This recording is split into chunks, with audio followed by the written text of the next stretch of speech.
Hi guys, ನಾವು ಇವಾಗಿನ lecture series ಅಲ್ಲಿ ಸೆಕೆಂಡ್ PUC ಬಿಸ್ನೆಸ್ ಸ್ಟಡೀಸ್ ನ 6th ಚಾಪ್ಟರ್ ಆದಂತಹ ಸ್ಟಾರ್ಟಿಂಗ್ ಚಾಪ್ಟರ್ ನ ಸೆಕೆಂಡ್ ಪಾರ್ಟ್ ನ ಅರ್ಥ ಮಾಡ್ಕೊಳ್ಳೋಣ. ಸಿ ಗಾಯ್ಸ್, ಫಸ್ಟ್ ಪಾರ್ಟ್ ಅಲ್ಲಿ ನಾವು ಈಗಾಗಲೇ ಏನ್ ಮಾಡಿದೀವಿ, ಸ್ಟಾರ್ಟಿಂಗ್ ಅಂತಂದ್ರೆ ಏನು, ಮೀನಿಂಗ್, ಡೆಫಿನೇಷನ್, ಸ್ಟಾರ್ಟಿಂಗ್ ನ ಇಂಪಾರ್ಟೆನ್ಸ್ ಗಳು ಏನು, ಹಾಗೆ ಒಂದು ಸ್ಟಾರ್ಟಿಂಗ್ ಪ್ರೋಸೆಸ್ ಅಲ್ಲಿ ಇರ್ತಕ್ಕಂತಹ ಆಕ್ಟಿವಿಟೀಸ್ ಗಳು ಯಾವ್ಯಾವು, ಮತ್ತೆ ಅದನ್ನ ಯಾಕೆ ಇಂಪಾರ್ಟೆಂಟ್, ಅದು 8 ಮಾರ್ಕ್ಸ್ ಗೆ ಹೇಗ್ ಬರುತ್ತೆ, ಕ್ವಶನ್ ಅಪಿಯರ್ ಆಗುತ್ತೆ ಅನ್ನೋದನ್ನ ಈಗಾಗಲೇ ಅರ್ಥ ಮಾಡ್ಕೊಂಡಿದೀರಾ. ಹಾಗೆ ಸ್ಟಾಫಿಂಗ್ ಪ್ರೋಸೆಸ್ ಅಲ್ಲಿ ಬರ್ತಕ್ಕಂತಹ ಇನ್ನುವೆ ನಿಮ್ಗೆ ಟೆಸ್ಟ್ ಗಳು ಯಾವ್ಯಾವಿದೆ ಅದನ್ನೆಲ್ಲ ಕಂಪ್ಲೀಟ್ ಆಗಿ ಅರ್ಥ ಮಾಡ್ಕೊಂಡಿದೀರಾ.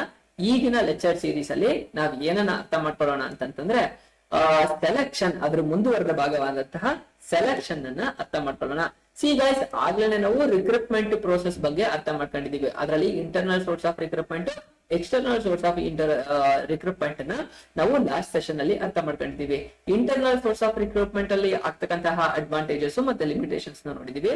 ಹಾಗೆ ಎಕ್ಸ್ಟರ್ನಲ್ ಸೋರ್ಸ್ ಆಫ್ ರಿಕ್ರೂಟ್ಮೆಂಟ್ ಅಲ್ಲಿ ಆಗ್ತಕ್ಕಂತಹ ಅಡ್ವಾಂಟೇಜಸ್ ಮತ್ತೆ ಲಿಮಿಟೇಷನ್ಸ್ ಗಳನ್ನೆಲ್ಲ ಅರ್ಥ ಮಾಡ್ಕೊಂಡಿದೀವಿ. ಕರೆಕ್ಟಾ? ಹಾಗಾದ್ರೆ ಈಗ ಸೆಲೆಕ್ಷನ್ ಬಗ್ಗೆ ನೋಡೋಣ.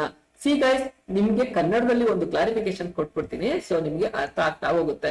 ಸೆಲೆಕ್ಷನ್ ಅಂತಂದ್ರೇನು, ಆಯ್ಕೆ ಅಂತ ಅಂದ್ಬಿಟ್ಟು ತುಂಬಾ important, Berkeley.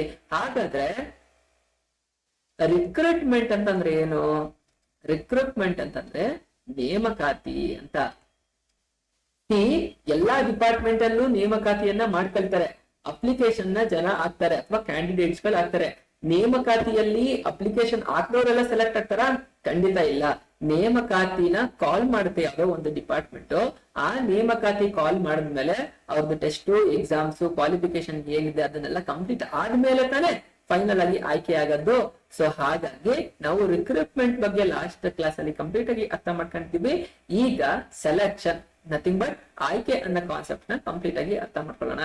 Selection is the process of choosing the best person from among the job applicant. ಏನ್ ಹೇಳ್ತಾ ಇದಾರೆ?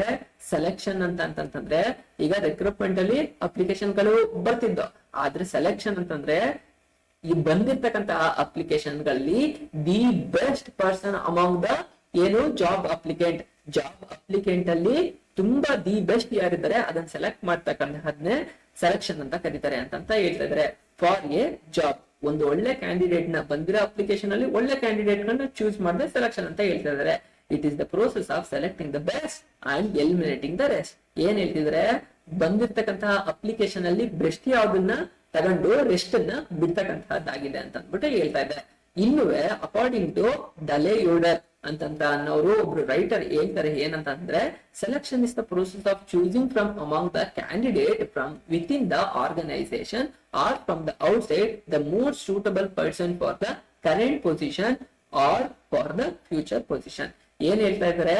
ಅಕಾರ್ಡಿಂಗ್ ಟು ಡಲೆ ಯೋಡರ್ ಅಂತ ಅನ್ನೋರು ಏನ್ ಹೇಳ್ತಾರೆ ಅಂದ್ರೆ, selection is the process of choosing from among the candidates within the organisation or from the, ಒಂದು organisation ಅಲ್ಲಿ ಯಾವ್ದೋ ಒಂದು ಓಪನಿಂಗ್ಸ್ ಆಗ್ತಿದೆ ಅಂತಂದ್ರೆ ಅದಕ್ಕೆ ಇಂಟರ್ನಲ್ಲಿ ರಿಕ್ರೂಟ್ಮೆಂಟ್ ಆದ್ರೂ ಮಾಡ್ಕೊಳ್ಳೋದಾಗಿದೆ ಅಥವಾ ಎಕ್ಸ್ಟರ್ನಲ್ಲಿನಾದ್ರೂ ಕ್ಯಾಂಡಿಡೇಟ್ ಗಳನ್ನ ರಿಕ್ರೂಟ್ ಮಾಡ್ಕೊಳ್ಳೋದಾಗಿದೆ.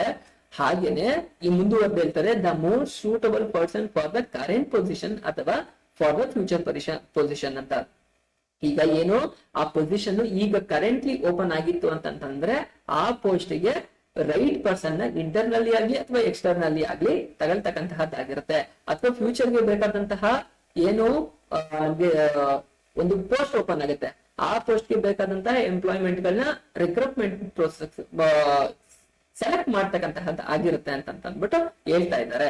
ಓಕೆನಾ? ಸೆಲೆಕ್ಷನ್ ಅಂತಂದ್ರೆ is nothing but in simple way it is choosing the best person among the job applicant. Job applicant ಹಾಕಿದ್ರಲ್ಲಿ ಬೆಸ್ಟ್ ಯಾರಿದ್ದಾರೆ ಅವ್ರನ್ನ ತಗೊಳ್ತಕ್ಕಂತಹದ್ನೇ ಸೆಲೆಕ್ಷನ್ ಅಂತ ಹೇಳ್ತಾರೆ ಅಂತ. ಹಾಗಾದ್ರೆ ಈ ಸೆಲೆಕ್ಷನ್ ಅಲ್ಲಿ ಇರ್ತಕ್ಕಂತಹ ಪ್ರೋಸೆಸ್ ಗಳು ಯಾವ್ದು ಅನ್ನೋದು ತುಂಬಾ ಇಂಪಾರ್ಟೆಂಟ್ ಗೈಸ್. ಇದು ನಿಮಗೆ 8 ಮಾರ್ಕ್ಸ್ ಗೆ ಕೇಳ್ತಕ್ಕಂತಹ ಏನಾಗಿರುತ್ತೆ, ಥಿಯರಿ ಆಗಿರುತ್ತೆ. 8 ಮಾರ್ಕ್ಸ್ ಗೆ ನಿಮಗೆ ಎಕ್ಸಾಮ್ ಗೆ ಬರ್ತಕ್ಕಂತಹ ಚಾನ್ಸಸ್ ಗಳು ತುಂಬಾ ಇರುತ್ತೆ. ಹಾಗಾಗಿ ಪ್ರತಿಯೊಂದು ಪಾಯಿಂಟ್ ಗಳು ನೋಟ್ ಮಾಡ್ಕೊಳ್ತಾ ಹೋಗಿ, ಯಾವ್ದೇ ಕಾರಣಕ್ಕೂ ಬಿಡ್ಕೊಡ್ಬೇಡಿ. ಅದಾದ್ಮೇಲೆ ಇನ್ನೂ ಒಂದ್ ಏನ್ ಹೇಳಕ್ ಇಷ್ಟಪಡ್ತೀನಿ ಅಂತಂದ್ರೆ, ನೀವು ಸುಮ್ನೆ ಕೇಳಿಸ್ಕೊಳ್ಬೇಡಿ, ನನ್ ಮಧ್ಯದಲ್ಲಿ ಏನೋ ಎಲಾಬ್ರೇಟ್ ಮಾಡಕ್ಕೆ ಎಕ್ಸಾಂಪಲ್ ಕೊಡ್ತೀನಿ, ಆ ಕೀ ಪಾಯಿಂಟ್ ಗಳನ್ನ ಮಾಡಿಟ್ಕೊಳ್ಳಿ. ಸೊ ನಿಮಗೆ ನೋಡಿದ ತಕ್ಷಣ ಅದು ಅರ್ಥ ಆಗ್ಬಿಡುತ್ತೆ. ಹಾಗಾದ್ರೆ ಈ ಸೆಲೆಕ್ಷನ್ ನ ಮಾಡ್ಬೇಕು. ಈಗ ನೇಮಕಾತಿಗೇನೋ ಒಂದಷ್ಟು ಅಪ್ಲಿಕೇಶನ್ ಬಂದ್ಬಿಟ್ಟು, ಆದ್ರೆ ಆಯ್ಕೆ ಮಾಡ್ಬೇಕು ಅಂತಂದಾಗ ಹೇಗೆ ಒಬ್ಬ ಕ್ಯಾಂಡಿಡೇಟ್ ನ ನಮ್ಮ ಆರ್ಗನೈಸೇಷನ್ ಬೇಕಂದಂಗೆ ಸೆಲೆಕ್ಟ್ ಮಾಡ್ಕೊಳ್ಳೋಂತಹದ್ದನ್ನ ಪ್ರೋಸೆಸ್ ಹೇಗಿದೆ ಅನ್ನೋದನ್ನ ನೋಡ್ತಾ ಹೋಗೋಣ. ಫಸ್ಟ್ ಏನು ಪ್ರಿಲಿಮಿನರಿ ಸ್ಕ್ರೀನಿಂಗ್. ಪ್ರಿಲಿಮಿನರಿ ಸ್ಕ್ರೀನಿಂಗ್ ಅಂತಂದ್ರೆ ಏನು, ಬಂದಿರ್ತಕ್ಕಂತಹ ಎಲ್ಲ ಅಪ್ಲಿಕೇಶನ್ ಅಲ್ಲಿ ನಮ್ಮ ಪೋಸ್ಟಿಂಗ್ ಗೆ ಬೇಕಾದಂತಹ ಈಗ 100 ಅಪ್ಲಿಕೇಶನ್ಗಳು ಬಂದಿರುತ್ತೆ. ಆ 100 ಅಪ್ಲಿಕೇಶನ್ ಅಲ್ಲಿ ದಿ ಬೆಸ್ಟ್ ಯಾವ್ದಿದೆ, ಒಂದ್ 20 ಅಪ್ಲಿಕೇಶನ್ ನ ತೆಗೆದು ಇರ್ತಕ್ಕಂತಹದ್ದು. ಈಗ 100 ಅಪ್ಲಿಕೇಶನ್ ಇತ್ತು, 100 ಅಪ್ಲಿಕೇಶನ್ ನೋಡ್ದಾದ್ಮೇಲೆ ಗೊತ್ತಾಗಿದ್ದು ತಾನೆ ಇವರು ಇಂಥ ಪೋಸ್ಟ್. ಈಗ 100 ಅಪ್ಲಿಕೇಶನ್ ಇದೆ ಅಂದ್ರೆ 100 ಅಪ್ಲಿಕೇಶನ್ ಬೇರೆ ಬೇರೆ ಪೋಸ್ಟಿಗೆ ಅಪ್ಲೈ ಮಾಡಿರ್ತಾರೆ, ಕರೆಕ್ಟಾ? ಸೊ ಆ 100 ಅಪ್ಲಿಕೇಶನ್ ಅಲ್ಲಿ ಈ ಪೋಸ್ಟ್ಗೆ, ಈಗ ಖಾಲಿ ಇರೋ ಪೋಸ್ಟ್ಗೆ ಯಾರು ಆಗ್ತಾರೆ ಅಂತ ಅಂದ್ಬಿಟ್ಟು ಅದ್ರಲ್ಲಿ 20 ಜನನ ತಗೊಳ್ತಕ್ಕಂತಹದ್ದು. ಅಂದ್ರೆ 100 ಅಪ್ಲಿಕೇಶನ್ ಅಲ್ಲಿ 20 ಅಪ್ಲಿಕೇಶನ್ ನಮ್ಮ ಈಗ ಕರೆಂಟ್ ಓಪನಿಂಗ್ಸ್ ಏನಾಗಿದೆ ಅದ್ರ ಬಗ್ಗೆ ನೋಡ್ತಕ್ಕಂತಹದ್ನೇ ಪ್ರಿಲಿಮಿನರಿ ಸ್ಕ್ರೀನಿಂಗ್ ಅಂತ ಹೇಳ್ತಾರೆ. ಈಗೇನೋ ಅಪ್ಲಿಕೇಶನ್ ಸಿಕ್ತು, 20 ಅಪ್ಲಿಕೇಶನ್ ನಮ್ಮ ಹತ್ರ ಬಂದಿದೆ. 20 ಅಪ್ಲಿಕೇಶನ್ ಬಂದಾದ್ಮೇಲೆ ನೆಕ್ಸ್ಟ್ ಏನ್ ಮಾಡ್ತಾರೆ, ಫಸ್ಟ್ ಪ್ರಿಲಿಮಿನರಿ ಸ್ಕ್ರೀನಿಂಗ್ ಆಯ್ತು, ಈ ಕ್ಯಾಂಡಿಡೇಟ್ ಗಳನ್ನ ನಾವು ಇಂಟರ್ವ್ಯೂ ಕರಿಬಹುದು ಅಂತ ಅಂದ್ಬಿಟ್ಟು 20 ಅಪ್ಲಿಕೇಶನ್ ಫೈನಲ್ ಆಗಿ ತೆಗೆದಿಟ್ರು, 20 ಜನನ ಕರೆದ್ರು. ಈ 20 ಜನನ ಇಂಟರ್ವ್ಯೂ ಕರೆದಾಗ ಅವ್ರಿಗೆ ಏನೇನ್ ಟೆಸ್ಟ್ ಗಳನ್ನ ಕೊಡ್ತಾರೆ ಅಂತ ಅಂದ್ಬಿಟ್ಟು ನೋಡೋಣ. ಸೆಲೆಕ್ಷನ್ ಟೆಸ್ಟ್ 100ರಲ್ಲಿ 20 ಜನ 20 ಸಿವಿಗಳನ್ನ ಅಥವಾ ರಿಸ್ಯೂಮ್ಗಳನ್ನ ತೆಗೆದಿಟ್ಟಾಯ್ತು. ಆ 20 ಜನನು ಇಂಟರ್ವ್ಯೂ ಬರಕ್ಕೆ ಇವಾಗ ಕರೆದಿದ್ದೀವಿ. ಆ 20 ಜನಕ್ಕೆ ಇಂಟರ್ವ್ಯೂ ಕಂಡಕ್ಟ್ ಮಾಡ್ತಿದ್ದಾರೆ. ಅದ್ರಲ್ಲಿ ಏನೇನ್ ಟೆಸ್ಟ್ ಗಳನ್ನ ಅವರು ಕಂಡಕ್ಟ್ ಮಾಡ್ತಾರೆ ಅಂತ ಅಂದ್ಬಿಟ್ಟು intelligence test. Guys, intelligence test ಅಂತಂದ್ರೇನು, ಅವ್ರನ್ನ ಒಬ್ಬ ಕ್ಯಾಂಡಿಡೇಟ್ ನ ನಮ್ಮ ಆರ್ಗನೈಸೇಷನ್ ಗೆ ತಗೊಳ್ತಿದೀವಿ ಅಂತಂದ್ರೆ ಅವರು ತುಂಬಾ ಟ್ಯಾಲೆಂಟ್ ಇದಾರೆ, ಅವರು ಸ್ಕಿಲ್ಸ್ ಇದಾರೆ, ಅವ್ರ IQ ತುಂಬಾ ಚೆನ್ನಾಗಿದೆ ಅಂತಂತಂದ್ರೆ ಅವ್ರನ್ನ ಅಪಾಯಿಂಟ್ ಮಾಡ್ಕೊಂಡಾಗ ಏನಾಗುತ್ತೆ, ಅಡ್ವಾಂಟೇಜು ಆರ್ಗನೈಸೇಷನ್ ಡೆವಲಪ್ ಆಗ್ಲಿಕ್ಕೆ ತುಂಬಾ ಅನುಕೂಲ ಆಗುತ್ತೆ. ಸೊ ಹಾಗಾಗಿ ಅವರ ಇಂಟೆಲಿಜೆನ್ಸ್ ಟೆಸ್ಟ್ ಅನ್ನ ಮಾಡ್ತಾರೆ. Is nothing but IQ test ನ ಮಾಡ್ತಾರೆ. ಅವ್ರ ಟ್ಯಾಲೆಂಟ್ ಎಷ್ಟಿದೆ ಅನ್ನೋದನ್ನ ಚೆಕ್ ಮಾಡ್ತಾರೆ ಅಂತ ಅಂದ್ಬಿಟ್ಟು ಹೇಳ್ತಾ ಇದ್ರೆ.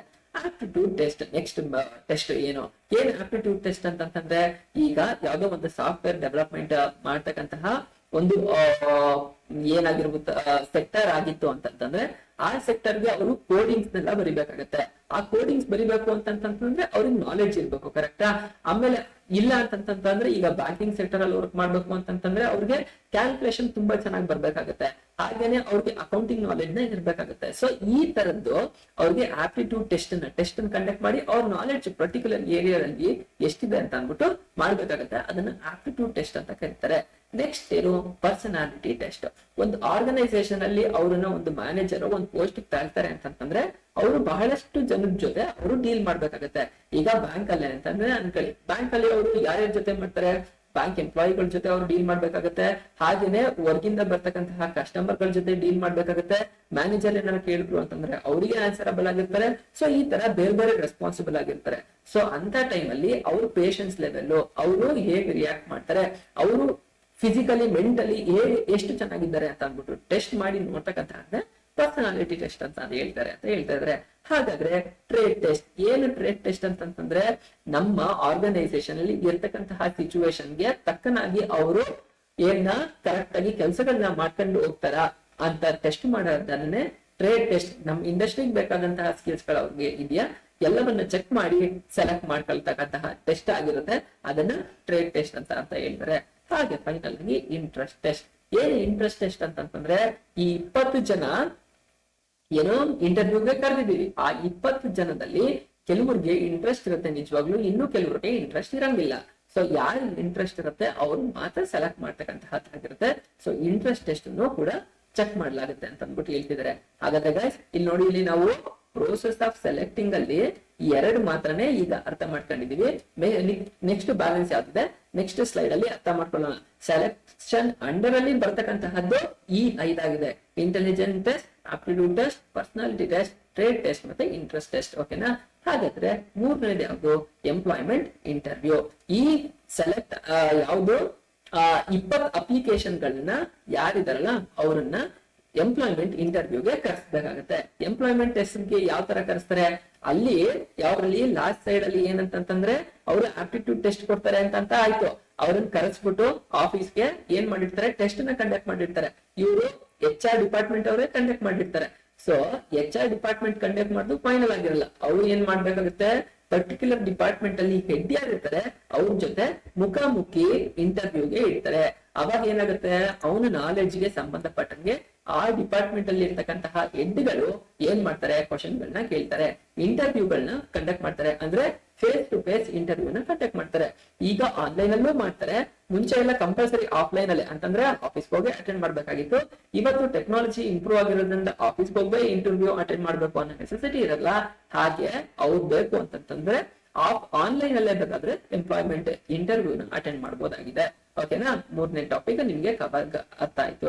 Reference and background check ಏನು, ಈಗ ನಮ್ಗೆ ಏನಾಯ್ತು, ಇರ್ತಕ್ಕಂತಹ ಅಪ್ಲಿಕೇಶನ್ ಗಳನ್ನ ಸ್ಕ್ರಿಟಿನಿ ಮಾಡಾಯ್ತು, ಪ್ರಿಲಿಮಿನರಿ ಚೆಕ್ ಏನ್ ಮಾಡ್ಬೇಕು ಅದನ್ನ ಮಾಡಿತ್ತು. ಅದಾದ್ಮೇಲೆ ಸೆಲೆಕ್ಷನ್ ಟೆಸ್ಟ್, ಇಲ್ಲೇ ನೋಡಿ ಇಲ್ಲಿ ಪ್ರಿಲಿಮಿನರಿ ಸ್ಕ್ರೀನಿಂಗ್ ಏನ್ ಮಾಡ್ಬೇಕಾಯ್ತು, ಆ ಪ್ರಿಲಿಮಿನರಿ ಸ್ಕ್ರೀನಿಂಗ್ ಮಾಡಾಯ್ತು.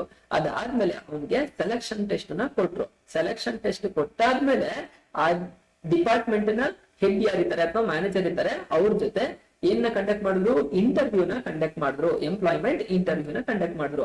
ಎಂಪ್ಲಾಯ್ಮೆಂಟ್ ಕಂಡಕ್ಟ್ ಆದ್ಮೇಲೆ ಅವ್ನ್ ಓಕೆ ಅಂತ ಏನಾರ ಅನ್ಸ್ತಾ ಅಂತಂದ್ರೆ ಅವನು ವೆರಿಫಿಕೇಶನ್, ಬ್ಯಾಕ್ ಗ್ರೌಂಡ್ ವೆರಿಫಿಕೇಶನ್ ನ ಮಾಡ್ಬೇಕಾಗತ್ತೆ. ಈಗ ಎಷ್ಟೋ ಜನ ಫೇಕ್ ಸರ್ಟಿಫಿಕೇಟ್ ಗಳನ್ನ ತಂದ್ಬಿಟ್ಟಿರ್ತಾರೆ, ಕರೆಕ್ಟಾ. ಈಗ ಡಿಗ್ರಿ ಆಗಿದೆ, ಮಾಸ್ಟರ್ ಡಿಗ್ರಿ ಆಗಿದೆ, ಅಥವಾ ಬೇರೆ ಬೇರೆ ಸ್ಕಿಲ್ಸ್ ಗಳನ್ನ ಕಲ್ತಿದೀವಿ ಅಂತ ಅಂದ್ಬಿಟ್ಟು ಅವನು ಯಾವುದೋ ಒಂದು ಫೇಕ್ ಏನ ಮಾರ್ಕ್ಸ್ ಕಾರ್ಡ್ ನೋ ಅಥವಾ ಇನ್ನೊಂದು ಸರ್ಟಿಫಿಕೇಟ್ ನ ಅವನು ಪ್ರಿಪೇರ್ ಮಾಡಿ ತಗೊಂಡ್ಬಿಡ್ಬೋದು. ನಿಜವಾಗ್ಲೂ ಅದೆಲ್ಲ ಸರ್ಟಿಫಿಕೇಟ್ ಗಳು ಕರೆಕ್ಟ್ ಆಗಿದೆಯಾ, ಅವೆಲ್ಲವೂ ನಿಜವಾಗ್ಲೂ ಜೆನ್ಯೂನ್ ಆಗಿದೆ ಅಂತ ಅಂದ್ಬಿಟ್ಟು ಚೆಕ್ ಮಾಡೋದು. ಹಾಗೆ ಬೇರೆ ಬೇರೆ ದೊಡ್ಡ ದೊಡ್ಡ ಕಂಪನಿಗಳಲ್ಲಿ ವರ್ಕ್ ಮಾಡಿದ್ದಂತ ಫೇಕ್ ಸರ್ಟಿಫಿಕೇಟ್ ನು ತಗೋಬರ್ಬೋದು, ಎಕ್ಸ್ಪೀರಿಯನ್ಸ್ ಸರ್ಟಿಫಿಕೇಟ್. ನಿಜವಾಗ್ಲೂ ಅವನು ವರ್ಕ್ ಮಾಡಿದ್ದ ಅಂತ ಅಂದ್ಬಿಟ್ಟು ಬ್ಯಾಕ್ ಗ್ರೌಂಡ್ ವೆರಿಫಿಕೇಶನ್ ಮಾಡಂತಹದ್ದು ಆಗಿದೆ ಅಂತ ಹೇಳ್ತಾ ಇದ್ರೆ. ಹಾಗಾದ್ರೆ 5ನೇದು ಸ್ಟೆಪ್ ಯಾವುದು ಅಂತಂದ್ರೆ ಸೆಲೆಕ್ಷನ್ ಅಲ್ಲಿ ಸೆಲೆಕ್ಷನ್ ಡಿಸಿಷನ್. ಈಗ ಏನಾಯ್ತು, ಪ್ರಿಲಿಮಿನರಿ ಸ್ಕ್ರೀನಿಂಗ್ ಆಯ್ತು, ಸೆಲೆಕ್ಷನ್ ಟೆಸ್ಟ್ ಆಯ್ತು, ಎಂಪ್ಲಾಯಿ ಇಂಟರ್ವ್ಯೂ ಆಯ್ತು, ರೆಫರೆನ್ಸ್ ಮತ್ತೆ ಬ್ಯಾಕ್ ಗ್ರೌಂಡ್ ಚೆಕ್ ಆಯ್ತು. ಈಗ ಅವನನ್ನ ನಿಜವಾಗ್ಲೂ ತಗೊಳ್ಬೇಕೋ ತಗೊಳ್ಬಾರ್ದೋ ಹೇಗೆ ಅಂತ ಅಂದ್ಬಿಟ್ಟು ಅವನನ್ನ ಯೋಚನೆ ಮಾಡೋದಾಗಿರುತ್ತೆ. ಈತ ನಮ್ ಡಿಪಾರ್ಟ್ಮೆಂಟ್ ಗೆ ಬಂತು ಅಂತಂದ್ರೆ ನಮ್ಗೆ ಏನ್ ಅಡ್ವಾಂಟೇಜಸ್ ಇದೆ, ಆರ್ಗನೈಸೇಷನ್ ಪಾಯಿಂಟ್ ಆಫ್ ವ್ಯೂ ಅಲ್ಲಿ ಏನೇನ್ ಅಡ್ವಾಂಟೇಜಸ್ ಇದೆ, ಒಂದು ಕಾಸ್ಟ್ ಎಫೆಕ್ಟಿವ್ ಆಗುತ್ತಾ, ಅವನಿಗೆ ಪೇಮೆಂಟ್ ಕೊಡ್ತಕ್ಕಂತಹದ್ದು ಜಾಸ್ತಿ ಆಯ್ತಾ, ನಮಗೆ ಖರ್ಚೇನಾದ್ರೂ ಜಾಸ್ತಿ ಬರುತ್ತಾ ಅನ್ನೋದೆಲ್ಲವೂ ನೋಡ್ಬೇಕಾಗತ್ತೆ ಅಂತ ಅಂದ್ಬಿಟ್ಟು ಸೆಲೆಕ್ಷನ್ ಡಿಸಿಷನ್ ಅವನನ್ನು ಹೋಲ್ಡ್ ಮಾಡ್ಬೇಕಾ ಅಥವಾ ಬೇರೆ ಕ್ಯಾಂಡಿಡೇಟ್ ಗಳನ್ನ ಚೆಕ್ ಮಾಡ್ಬೇಕಾ ಅನ್ನೋದು ನೋಡ್ಬೇಕಾಗತ್ತೆ ಅಂತ ಹೇಳ್ತಾ ಇರ್ತಾರೆ. ಫೈನಲ್ ನೆಕ್ಸ್ಟ್ ಏನಂತಂದ್ರೆ ಮೆಡಿಕಲ್ ಎಕ್ಸಾಮಿನೇಷನ್. ಇಂಟರ್ವ್ಯೂ ಆಯ್ತು, ಡಾಕ್ಯುಮೆಂಟ್ ವೆರಿಫಿಕೇಶನ್ ಆಯ್ತು, ಎಲ್ಲಾ ಪ್ರೋಸೆಸ್ ಆಯ್ತು, ಸೆಲೆಕ್ಷನ್ ಡಿಸಿಷನ್ ನ ಮಾಡ್ತು. ಅವ್ನ್ ಸೆಲೆಕ್ಟ್ ಆಗ್ತಾನೆ ಅಂತಂದ್ರೆ ಅವನು ಮೆಡಿಕಲ್ ಅಂತಂದ್ರೆ ಅವನು ಕರೆಕ್ಟ್ ಆಗಿದ್ದಾನ, ಮೆಂಟಲಿ ಚೆನ್ನಾಗಿದ್ದಾನ ಅಥವಾ ಮೆಂಟಲಿ ಹಾಗೆ ಫಿಸಿಕಲಿ ಚೆನ್ನಾಗಿದ್ದಾನ, ಅವನಿಗೆ ಕೆಲಸ ಮಾಡ್ಬೇಕು ಅಂತಂತಂದ್ರೆ ಈಗ ಏನಾಗುತ್ತೆ, ಏಬಲ್ ಇಲ್ವೇ ಇರ್ತಕ್ಕಂಥವ್ರು. ಈಗ ನೋಡಿ ಇಲ್ಲಿ ಕೆಲವರಿಗೆ ತುಂಬಾ ಚಿಕ್ಕ ವಯಸ್ಸಲ್ಲೇನೆ BP ಶುಗರ್ ಎಲ್ಲ ಬಂದ್ಬಿಟ್ಟಿರುತ್ತೆ, ಹಾಗೇನೆ ಆಕ್ಸಿಡೆಂಟ್ ಗಳಾಗಿ ಫ್ರಾಕ್ಚರ್ ಎಲ್ಲ ಆಗಿರುತ್ತೆ. ಅಂತ ಎಂಪ್ಲಾಯಿಗಳನ್ನ ತಗೊಂಡಾಗ ಅದು ಬರ್ಡನ್ ಆಗುತ್ತೆ, ಯಾರಿಗೆ ಆ ಎಂಪ್ಲಾಯಿಗೂ ಬರ್ಡನ್ ಆಗುತ್ತೆ, ಮತ್ತೆ ಕೆಲಸ ಪ್ರೊಡಕ್ಟಿವ್ ಆಗಿ ತರ್ಲಿಕ್ಕೆ ಆಗೋದಿಲ್ಲ. ಹಾಗಾಗಿ ಅವನಿಗೆ ಮೆಡಿಕಲ್ ಎಕ್ಸಾಮಿನೇಷನ್ ಮಾಡ್ತಾರೆ. ಅವನು ಫಿಸಿಕಲಿ ತುಂಬಾ ಚೆನ್ನಾಗಿದ್ದಾನ, ಫಿಟ್ ಆಗಿದ್ದಾನೆ. ಈಗ ದೊಡ್ಡ ದೊಡ್ಡ ಇಂಡಸ್ಟ್ರಿಗಳಲ್ಲಿ ಕೆಲಸ ಮಾಡ್ಬೇಕಾದ್ರು ಫಿಸಿಕಲಿ ಫಿಟ್ ಇರ್ಲೇಬೇಕು. ಏನಕ್ಕೆ ಅಂತಂತಂದ್ರೆ ಅವ್ರು ಮಾಡ್ತಕ್ಕಂತಹ ಕೆಲಸ ಫಿಸಿಕಲಿ ಆಗಿರುತ್ತೆ, ಜಾಸ್ತಿ ಕೆಲಸ ಆಗಿರುತ್ತೆ. ಹಾಗಾಗಿ ಅವ್ರು ಫಿಸಿಕಲ್ ಆಗಿ ಚೆನ್ನಾಗಿದ್ದಾನೆ ಅನ್ನೋದನ್ನ ನೋಡ್ಬೇಕಾಗತ್ತೆ. ಫೈನಲ್ ಆಗಿ ಎಲ್ಲಾ ಟೆಸ್ಟ್ ಅಲ್ಲೂ ಪಾಸ್ ಆದ ಅಂತಂದ್ರೆ ಕ್ಯಾಂಡಿಡೇಟ್ ಅವ್ನಿಗೆ ಜಾಬ್ ಆಫರ್ ನ ಕೊಡ್ಬೇಕಾಗತ್ತೆ. ಜಾಬ್ ಆಫರ್ ಅಂತಂದ್ರೇನು, ಅವನು ನೀನ್ ಅಪಾಯಿಂಟ್ಮೆಂಟ್ ಆಗಿದ್ಯಾ ನಮ್ಮ ಇಂಡಸ್ಟ್ರಿ ಒಳಗೆ ಅಥವಾ ನಮ್ಮ ಟ್ರೇಡ್ ಅಲ್ಲಿ, ನಮ್ಮ ಬಿಸ್ನೆಸ್ ಅಲ್ಲಿ ನೀನ್ ಈ ತರ ಯಾವ್ದಕ್ಕೆ ಜಾಬ್ಗೆ ನೀನು ಸೆಲೆಕ್ಟ್ ಆಗಿದ್ಯಾ ಅಂತ ಅಂದ್ಬಿಟ್ಟು ಜಾಬ್ ಆಫರ್ ನ ಕೊಡ್ಬೇಕಾಗತ್ತೆ ಅಂತ ಹೇಳ್ತಾ ಇದ್ದಾರೆ. ಹಾಗಾದ್ರೆ ಫೈನಲ್ ಆಗಿ ಯಾವ್ದು, contract of employment. Finally job offer ನ ಕೊಟ್ಟಾದ್ಮೇಲೆ ನೀನು ನಮ್ಮಲ್ಲಿ ಅಪಾಯಿಂಟ್ ಆಗಿ ನೀನು ಕೆಲಸಗಳನ್ನ ಮಾಡ್ಕೊ ಹೋಗ್ಬೋದು ಅಂತ ಅಂದ್ಬಿಟ್ಟು ಫೈನಲ್ ಆಗಿ ಮಾಡೋಂತಹದ್ದಾಗಿರುತ್ತೆ ಅಂತ ಅಂದ್ಬಿಟ್ಟು ಹೇಳ್ತಾರೆ. Medical examination, job offer, contract of employee. ನೀನು ಕೆಲವು ಸಲ ಕಾಂಟ್ರಾಕ್ಟ್ ಮಾಡ್ಕೊಳ್ತಾರೆ, 1 ವರ್ಷ ಕಂಪಲ್ಸರಿ ಮಾಡ್ಲೇಬೇಕು, ಬಿಟ್ಟು ಹೋಗ್ಬಾರ್ದು.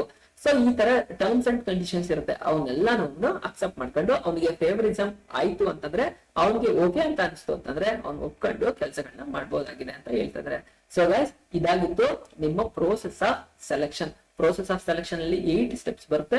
ಈ 8 ಸ್ಟೆಪ್ಸ್ ಗೆ ನಿಮ್ಗೆ 8 ಮಾರ್ಕ್ಸ್ ಇರುತ್ತೆ. ಕ್ಲೀನ್ ಆಗಿ ಎಲ್ಲವನ್ನು ಪಾಯಿಂಟ್ ಬರ್ಬಿಟ್ಟು explain the steps of selection ಅಂತ ಬರೆದಾಗ, ಸೆಲೆಕ್ಷನ್ ಅಂತಂದ್ರೆ ಏನು ಮತ್ತೆ ಸೆಲೆಕ್ಷನ್ ಸ್ಟೆಪ್ ಗಳನ್ನ ಫಸ್ಟ್ ಎಲ್ಲ ಬರ್ದ್ಬಿಟ್ಟು ಅದಾದ್ಮೇಲೆ 2 ಪಾಯಿಂಟ್ ಎಕ್ಸ್ಪ್ಲೈನ್ ಮಾಡಿದ್ರೆ ನಿಮ್ಗೆ ಈಸಿಯಾಗಿ 8 ಮಾರ್ಕ್ಸ್ ಸ್ಕೋರ್ ಆಗುತ್ತೆ. ಇದನ್ನ ಕೆಲವು ಸಲ 4 ಮಾರ್ಕ್ಸ್ ಕೇಳೋಂತಹ ಚಾನ್ಸಸ್ ಇರುತ್ತೆ, ಅದಕ್ಕೆ ಸಿಂಪಲ್ ಆಗಿ ಎಕ್ಸ್ಪ್ಲೈನ್ ಮಾಡಿದ್ರೆ ಸಾಕಾಗಿರುತ್ತೆ. ನೆಕ್ಸ್ಟ್ ಹಾಗಾದ್ರೆ ಟ್ರೈನಿಂಗ್ ಅಂಡ್ ಡೆವಲಪ್ಮೆಂಟ್. ಏನು ಟ್ರೈನಿಂಗ್ ಅಂಡ್ ಡೆವಲಪ್ಮೆಂಟ್ ಅಂತಂದ್ರೆ ಹೆಸರಲ್ಲೇ ಹೇಳ್ತಾ ಇದೆ. ಟ್ರೈನಿಂಗ್ ಅಂತಂದ್ರೆ ಬಿಫೋರ್ ಜಾಬ್ ಕೊಡಕ್ಕಿಂತ ಮುಂಚೆ ಅವನ್ಗೆ ಒಂದಷ್ಟು ಸ್ಕಿಲ್ಸ್ ಗಳನ್ನ ಕಲ್ಸ್ಕೊಡೋ ಅಂತಹದ್ನೇ ಟ್ರೈನಿಂಗ್ ಅಂತ ಹೇಳ್ತಾರೆ ಕನ್ನಡದಲ್ಲಿ. ಡೆವಲಪ್ಮೆಂಟ್ ಅಂತಂದ್ರೆ ಅವನನ್ನ ನೆಕ್ಸ್ಟ್ ಲೆವೆಲ್ ತಗೋಬೇಕೆ, ಅವನಿಗೆ ಗ್ರೋತ್ ಬೇಕಾದಂತಹ ಏನೇನ್ ಅಡ್ವಾಂಟೇಜಸ್ ಇದೆ ಅನ್ನೋದನ್ನ ಮಾಡ್ಕೊಡ್ತಕ್ಕಂತಹದ್ನೇ ಡೆವಲಪ್ಮೆಂಟ್ ಅಂತ ಆಗಿದೆ ಅಂತ ಹೇಳ್ತಾ ಇದ್ದಾರೆ. ಹಾಗಾದ್ರೆ ಟ್ರೈನಿಂಗು ಮತ್ತೆ ಡೆವಲಪ್ಮೆಂಟ್ಗೂ ಇರ್ತಕ್ಕಂತಹ ಮೀನಿಂಗ್ ಏನು ಅಂತ ಫಸ್ಟ್ ನೋಡೋಣ.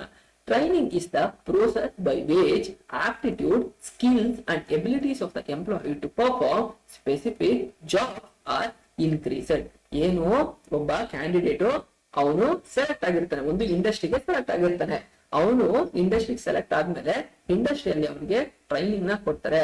ಟ್ರೈನಿಂಗ್ ಕೊಟ್ಟಾಗ ಅದರಿಂದ ಏನ್ ಅಡ್ವಾಂಟೇಜ್ ಆಗುತ್ತೆ, ಅವನು ಆಪ್ಟಿಟ್ಯೂಡ್ ಸ್ಕಿಲ್ಸ್ ಮತ್ತೆ ಎಬಿಲಿಟಿ, ಎಂಪ್ಲಾಯಿ ಪರ್ಫಾರ್ಮೆನ್ಸ್ ಏನು ಅಂತ ಅಂದ್ಬಿಟ್ಟು ಗೊತ್ತಾಗುತ್ತೆ. ಅದನ್ನೇ ಟ್ರೈನಿಂಗ್ ಅಂತ ಹೇಳ್ತಾರೆ ಅಂತ ಅಂದ್ಬಿಟ್ಟು ಹೇಳ್ತಾರೆ. ಎಂಪ್ಲಾಯಿ ಸೆಲೆಕ್ಟ್ ಆದ್ಮೇಲೆ ಕೊಡ್ತಕ್ಕಂತಹ ಅವನಿಗೆ ಆಪ್ಟಿಟ್ಯೂಡ್ ಸ್ಕಿಲ್ಸ್ ಮತ್ತೆ abilities of the employee performance, ಅವನಿಗೆ ಇರ್ತಕ್ಕಂತಹ ಕೆಲಸಗಳನ್ನ ಕರೆಕ್ಟ್ ಆಗಿ ಮಾಡ್ಲಿಕ್ಕೆ ಬೇಕಾದಂತಹ ಏನ್ ನೆಸೆಸಿಟಿ ಏನ್ ಹೇಳ್ಕೊಡ್ಬೇಕೋ ಅದನ್ನ ಹೇಳ್ಕೊಡೋದೇ ಟ್ರೈನಿಂಗ್ ಅಂತ ಹೇಳ್ತಾರೆ ಅಂತ ಅಂದ್ಬಿಟ್ಟು ಹೇಳ್ತಿದ್ದಾರೆ. ಹಾಗಾದ್ರೆ ಡೆವಲಪ್ಮೆಂಟ್ ಅಂತಂದ್ರೆ ಏನು? Development refers to the learning opportunity design to help employees growth.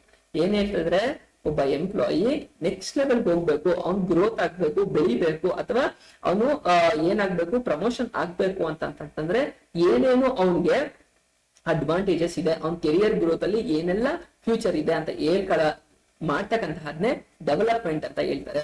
Learning opportunities, ಅವ್ನ್ ಏನ್ ಕಲ್ತ್ಕೊಳ್ತಾನಲ್ಲ ಅದರಿಂದ ಅವನ್ಗೆ ಏನಾಗುತ್ತೆ, ಗ್ರೋತ್ ಆಗುತ್ತೆ, ಅದನ್ನ ಡೆವಲಪ್ಮೆಂಟ್ ಅಂತ ಹೇಳ್ತಾರೆ ಅಂತ ಹೇಳ್ತಾ ಇದ್ದಾರೆ. ಹಾಗಾದ್ರೆ ಈ ಟ್ರೈನಿಂಗ್ಗೂ ಮತ್ತು ಡೆವಲಪ್ಮೆಂಟ್ಗೂ ಇರ್ತಕ್ಕಂತಹ ಡಿಫ್ರೆನ್ಸಸ್ ಏನು ಅನ್ನೋದನ್ನ ನೋಡೋಣ. ಇದು 2 ಮಾರ್ಕ್ಸ್ ಕೇಳತಕ್ಕಂತಹ ಚಾನ್ಸ್ ಇರುತ್ತೆ. Explain the difference between training and development ಅಂತಂದ್ರೆ ಈ 3 ಪಾಯಿಂಟ್ ಬರೆದ್ರೆ ಸಾಕಾಗಿರುತ್ತೆ. It is a process of increasing knowledge and skills. Training ಏನ್ ಹೇಳ್ತಾ ಇದೆ, ಒಬ್ಬ ಕ್ಯಾಂಡಿಡೇಟ್ ಏನ್ ರಿಕ್ರೂಟ್ಮೆಂಟ್ ಆಗಿ ಎಂಪ್ಲಾಯಿ ಆದ ಅವನ್ನ ಸ್ಕಿಲ್ಸ್ ಮತ್ತೆ ನಾಲೆಡ್ಜ್ ಇನ್ಕ್ರೀಸ್ ಮಾಡ್ತಕ್ಕಂತಹದ್ದೇ ಟ್ರೈನಿಂಗ್ ಆಗಿರುತ್ತೆ ಅಂತ ಅಂದ್ಬಿಟ್ಟು ಹೇಳ್ತಾ ಇದ್ರೆ. ಹಾಗಾದ್ರೆ ಡೆವಲಪ್ಮೆಂಟ್ ಅಂತಂದ್ರೇನು? It is a process of learning and growth. ಒಂದು ಡಿಪಾರ್ಟ್ಮೆಂಟ್ ಅಲ್ಲಿ ಅವನು ಕಲಿತು ಅದಾದ್ಮೇಲೆ ಅವನ ನೆಕ್ಸ್ಟ್ ಗ್ರೋತ್ ಅನ್ನ ನೋಡ್ತಕ್ಕಲ್ಲ ಅಂತಹದ್ದೇ ಡೆವಲಪ್ಮೆಂಟ್ ಅಂತ ಹೇಳ್ತಾ ಇದ್ರೆ. It is to enable the employee to do the job better. Training ಏನ್ ಮಾಡುತ್ತೆ, ಒಂದು ಎಂಪ್ಲಾಯಿಗೆ ಟ್ರೈನಿಂಗ್ ಪ್ರೋಸೆಸ್ ನ ಎಲ್ಲ ಹೇಳ್ಕೊಟ್ಟು ಅವ್ನು ಏನ್ ಕೆಲಸ ಮಾಡ್ಬೇಕು ಅನ್ನೋದನ್ನ ಹೇಳ್ಕೊಟ್ಟು ಅವ್ನ ಕೆಲಸವನ್ನ ಕ್ಲೀನ್ ಆಗಿ ಮಾಡತರ ಮಾಡುತ್ತೆ. ಯಾವುದು? ಟ್ರೈನಿಂಗ್ ಅಂತ ಹೇಳ್ತಾ ಇದ್ರೆ. Development it is to enable the overall growth of the employee. ಆತನ ಸರ್ವತೋಮುಖ ಬೆಳವಣಿಗೆ ಅಂತ ಏನ್ ಹೇಳ್ತಾರ, ನೆಕ್ಸ್ಟ್ ಲೆವೆಲ್ ಹೋಗ್ಬೇಕು ಅಂತಂದ್ರೆ ಅದ್ರ ಕಡೆಗೆ ಫೋಕಸ್ ಮಾಡುತ್ತೆ ಅಂತ ಹೇಳ್ತಾ ಇದಾರೆ ಡೆವಲಪ್ಮೆಂಟ್. ಮೂರನೇ ಪಾಯಿಂಟ್ ಏನು ಅಂತಂದ್ರೆ, it is A job oriented process. ಆತ ಕ್ಯಾಂಡಿಡೇಟ್ ಎಂಪ್ಲಾಯಿ ಅಪಾಯಿಂಟ್ ಆದ್ಮೇಲೆ ಅವನು ಏನ್ ಕೆಲಸಗಳನ್ನ ಮಾಡ್ಬೇಕು ಅಂತ ಇರ್ತದಲ್ಲ ಅದಕ್ಕೆ ಸಂಬಂಧಪಟ್ಟಂಗೆ ಆಗಿರುತ್ತೆ. ಜಾಬ್ ಓರಿಯೆಂಟೆಡ್ ಪ್ರೋಸೆಸ್, ಅವ್ನು ಏನ್ ಕೆಲಸ ಮಾಡಬೇಕು ಅದನ್ನ ಹೇಳ್ಕೊಡ್ತಕ್ಕಂತಹದ್ನೇ ಜಾಬ್ ಓರಿಯೆಂಟೆಡ್ ಪ್ರೋಸೆಸ್ ಆಗಿರುತ್ತೆ. ಅದು ಟ್ರೈನಿಂಗ್ ಅಲ್ಲಿ ಬರುತ್ತೆ ಅಂತ ಹೇಳ್ತಾ ಇದ್ರೆ. ಇಲ್ಲಿ ಡೆವಲಪ್ಮೆಂಟ್ ಅನ್ನೋದು it is A career oriented process. ಅವನ ಫ್ಯೂಚರ್, ಅವನ ಕೆರಿಯರ್ ಪಾತ್ ಹೇಗಿದೆ ಅಂತ ಹೇಳ್ಕೊಡೋಂತಹದ್ನೇ ಅಥವಾ ಅವನನ್ನು ಇಂಪ್ರೂವ್ ಮಾಡ್ತಕ್ಕಂತಹದ್ನೇ ಡೆವಲಪ್ಮೆಂಟ್ ಅಂತ ಹೇಳ್ತಾ ಇದ್ದಾರೆ. ಸೊ ಗೈಸ್, ನಿಮ್ಗೆ ಟ್ರೈನಿಂಗ್ ಅಂತಂದ್ರೇನು ಮತ್ತೆ ಡೆವಲಪ್ಮೆಂಟ್ ಅಂತಂದ್ರೆ ಏನು ಅಂತ ಮೀನಿಂಗು ಗೊತ್ತಾಯ್ತು, ಹಾಗೆ ಡಿಫ್ರೆನ್ಸಸ್ ಅರ್ಥ ಆಯ್ತು. ಹಾಗಾದ್ರೆ ಈ ಟ್ರೈನಿಂಗ್ ಅಂಡ್ ಡೆವಲಪ್ಮೆಂಟ್ ನ ಮಾಡೋದ್ರಿಂದ ಯಾರ್ಯಾರಿಗೆ ಅಡ್ವಾಂಟೇಜ್ ಇದೆ? ಒಂದು, ಟ್ರೈನಿಂಗ್ ಡೆವಲಪ್ಮೆಂಟ್ ನ ಕೊಡೋದ್ರಿಂದ ಆರ್ಗನೈಸೇಷನ್ಗೂ ಯೂಸ್ ಆಗುತ್ತೆ, ಕರೆಕ್ಟಾ? ಹಾಗೆ ಎಂಪ್ಲಾಯಿಗೂ ಕೂಡ ಈ ಟ್ರೈನಿಂಗ್ ಅಂಡ್ ಡೆವಲಪ್ಮೆಂಟ್ ಯೂಸ್ ಆಗುತ್ತೆ, ಕರೆಕ್ಟಾ? ಸೊ ಹಾಗಾದ್ರೆ ಪ್ರತಿಯೊಂದು ಪಾಯಿಂಟ್ ಆಫ್ ವ್ಯೂ ಅಲ್ಲಿ ಆರ್ಗನೈಸೇಷನ್ಗೆ ಟ್ರೈನಿಂಗ್ ಅಂಡ್ ಡೆವಲಪ್ಮೆಂಟ್ ನ ಕೊಡೋದ್ರಿಂದ ಏನ್ ಅಡ್ವಾಂಟೇಜ್? ನೆಕ್ಸ್ಟ್ ಸ್ಲೈಡ್ ಅಲ್ಲಿ ಎಂಪ್ಲಾಯಿಗೆ ಟ್ರೈನಿಂಗ್ ಡೆವಲಪ್ಮೆಂಟ್ ನ ಕಲ್ತ್ಕೊಳ್ಳೋದ್ರಿಂದ ಆತನಿಗೆ ಏನ್ ಅಡ್ವಾಂಟೇಜ್ ಅಂತ ನೋಡೋಣ. First, organisation point of view ಅಲ್ಲಿ ಏನ್ ಅಡ್ವಾಂಟೇಜ್ ಅನ್ನೋದನ್ನ ನೋಡೋಣ. Importance to the organisation, reduces cost of production. ಒಬ್ಬ ಎಂಪ್ಲಾಯಿಗೆ ಕ್ಲೀನ್ ಆಗಿ ಟ್ರೈನಿಂಗ್ ಕೊಟ್ಬಿಟ್ರು ಅಂತಂದ್ರೆ ಅವನು ವೇಸ್ಟ್ ಮಾಡೋದಾಗ್ಲಿ ಲೂಪ್ ಹೋಲ್ಸ್ ಮಾಡೋದಾಗ್ಲಿ ಕಮ್ಮಿ ಮಾಡ್ತಾನೆ, ಹಂಗಾಗಿ ಕಾಸ್ಟ್ ರಿಡ್ಯೂಸ್ ಆಗುತ್ತೆ ಅಂತಂದ್ಬಿಟ್ಟು ಹೇಳ್ತಾ ಇದ್ರೆ. ಫಸ್ಟ್, ಆರ್ಗನೈಸೇಷನ್ ಇರ್ತಕ್ಕಂತಹ ಅಡ್ವಾಂಟೇಜ್ ಇದು. ಹೈಯರ್ ಪ್ರೊಡಕ್ಟಿವಿಟಿ, ಏನ್ ಹೇಳ್ತಾ ಇದಾರೆ, ಒಬ್ಬ ಸ್ಕಿಲ್ಡ್ ಆಗಂತಹ ಎಂಪ್ಲಾಯಿ ಟ್ರೈನಿಂಗ್ ಕೊಟ್ಟು ಅವನು ಕರೆಕ್ಟ್ ಆಗಿ ಕೆಲಸ ಮಾಡಕ್ಕೆ ಕಲ್ತಂತಹ ಎಂಪ್ಲಾಯಿ ಅವನು ಹೈಯರ್ ಪ್ರೊಡಕ್ಟಿವಿಟಿ, 5 ಪ್ರಾಡಕ್ಟ್ ಅನ್ಸ್ಕಿಲ್ಡ್ ಕಲಿಯೋರ್ಗಿಂತ ಸ್ಕಿಲ್ಡ್ ಟ್ರೈನಿಂಗ್ ಆದವನು 10 ಪ್ರಾಡಕ್ಟ್ ನ ಮಾಡಕ್ಕೆ ತುಂಬಾ ಈಸಿಯಾಗಿ ಮಾಡ್ತಾನೆ ಅಂತ ಅಂದ್ಬಿಟ್ಟು ಹೇಳ್ತಿದ್ರೆ. Prepare future managers. ಏನ್ ಹೇಳ್ತಂದ್ರೆ ಮುಂದೆದು ಮೂರನೇ ಅಡ್ವಾಂಟೇಜಸ್ ಪಾಯಿಂಟ್ ಏನಂತಂದ್ರೆ, ಇವತ್ತು ಯಾರು ಟ್ರೈನಿಂಗ್ ಇಲ್ಲ ಅವ್ನಿಗೆ ಕ್ಲೀನ್ ಆಗಿ ಟ್ರೈನಿಂಗ್ ಕೊಟ್ರೆ ಮುಂದೆ ಅವನನ್ನೇ ಪ್ರಮೋಷನ್ ಮಾಡ್ಬೋದಾ, ಅವಾಗ ಏನಾಗುತ್ತೆ ಕಾಸ್ಟ್ ಬರ್ಡನ್ ಅವರಿಗೆ ಕಮ್ಮಿ ಆಗುತ್ತಾ. ಸೊ ಆ ತರ ಮುಂದಿನ ಮ್ಯಾನೇಜರ್ ಗಳನ್ನ ಇವತ್ತೇನೆ ನಿರ್ಮಾಣ ಮಾಡ್ಬೋದಾಗಿದೆ ಅಂತ ಅಂದ್ಬಿಟ್ಟು ಹೇಳ್ತಾ ಇದ್ರೆ. ನಾಲ್ಕನೇದೇನು, better response to fast changing environment. ಏನ್ ಹೇಳ್ತಾ ಇದ್ರೆ, ಈಗ ಎಂಪ್ಲಾಯಿಗಳನ್ನ ಟ್ರೈನಿಂಗ್ ಕೊಟ್ಟು ಅವನನ್ನ ಇಂಪ್ರೂವ್ ಮಾಡೋದ್ರಿಂದ ಎನ್ವೈರನ್ಮೆಂಟ್ ಅಲ್ಲಿ ಏನಾದ್ರು ಬೇರೆ ಬೇರೆ ಚೇಂಜಸ್ ಆಯ್ತು. ಯಾವ್ದು ನಾನು ಆಗ್ಲೇ ಹೇಳಿರ್ತೀನಿ ನಿಮಗೆ, ಫಸ್ಟ್ ಸೆಕೆಂಡ್ ಕ್ಲಾಸ್ ಅಲ್ಲೇನೆ ಹೇಳಿದ್ದೀನಿ ಏನಂತ ಅಂದ್ಬಿಟ್ಟು, ಯಾವ್ಯಾವ ತರದ್ದು ನಿಮ್ಗೆ ಕಾಸಸ್ ಬರ್ತಾ ಹೋಗುತ್ತೆ. Environmental changes, economical, political, legal, social, ಈ ತರ ಬೇರೆ ಬೇರೆ ಜಿಯೋಗ್ರಾಫಿಕಲ್ ಬೇರೆ ಬೇರೆ ಕ್ಲಾಸಿಫಿಕೇಶನ್ ಇರ್ತಾ ಹೋಗುತ್ತೆ. ಅಂತ ಎನ್ವೈರನ್ಮೆಂಟ್ ಅಲ್ಲಿ ಏನಾದ್ರು ಚೇಂಜಸ್ ಆಯ್ತು ಅಂತಂದ್ರೆ ಅದಕ್ಕೆ ತಕ್ಕನಾಗಿ ಎಂಪ್ಲಾಯಿಗೆ ಟ್ರೈನಿಂಗ್ ಕೊಟ್ಟಾಗ ಅವನು ಕೂಡ ಚೇಂಜ್ ಆಗ್ತಾನೆ ಅಂತ ಅಂದ್ಬಿಟ್ಟು ಹೇಳ್ತಾ ಇದ್ರೆ. Increase moral of employees. ಏನ್ ಹೇಳ್ತಾ ಇದ್ರೆ, ಸ್ಥೈರ್ಯ ಅಂತ ಹೇಳ್ತಾರೆ. ಯಾವಾಗ ಟ್ರೈನಿಂಗ್ ನ ಕೊಡ್ತಾರೆ ಅವ್ನ ಸ್ಥೈರ್ಯ ಜಾಸ್ತಿ ಆಗುತ್ತೆ. ಇಲ್ಲ ನಾನ್ ಕೆಲಸ ಮಾಡೇ ಮಾಡ್ತೀನಿ, ನಾನು ಯಾವ್ದೇ ಕಾರಣಕ್ಕೂ ಬಿಡೋದಿಲ್ಲ, ನಾನು ಎಲ್ಲ ಯಾಕಂದ್ರೆ ಕೆಲಸ ಕಲ್ತಿದ್ದೀನಿ ಅನ್ನೋ ಸ್ಥೈರ್ಯ ಇರುತ್ತೆ. ಸೊ ಆತ ಕೆಲಸ ಮಾಡ್ತಾನೆ ಅಂತ ಅಂದ್ಬಿಟ್ಟು ಹೇಳ್ತಿದ್ರೆ. Reduces accident. ಒಬ್ಬ ಎಂಪ್ಲಾಯಿಗೆ ಟ್ರೈನಿಂಗ್ ನ ಕರೆಕ್ಟ್ ಆಗಿ ಕೊಡೋದ್ರಿಂದ ಅಲ್ಲಿ ಆಗ್ತಕ್ಕಂತಹ ಆಕ್ಸಿಡೆಂಟ್ ಗಳು ಕಮ್ಮಿ ಆಗುತ್ತೆ. ಆಕ್ಸಿಡೆಂಟ್ ಅಂತಂದ್ರೆ ಈಗ ಯಾವುದೋ ಒಂದು ಮಿಷಿನರಿ ಯೂಸ್ ಮಾಡ್ಬೇಕಾದ್ರೆ ಅದು ಅವನಿಗೆ ತಗಲಿ ಏನಾರ ಆಗ್ಬಿಡ್ಬೋದು, ಅದನ್ನೇ ಆಕ್ಸಿಡೆಂಟ್ ಅಂತ ಅನ್ನೋದು.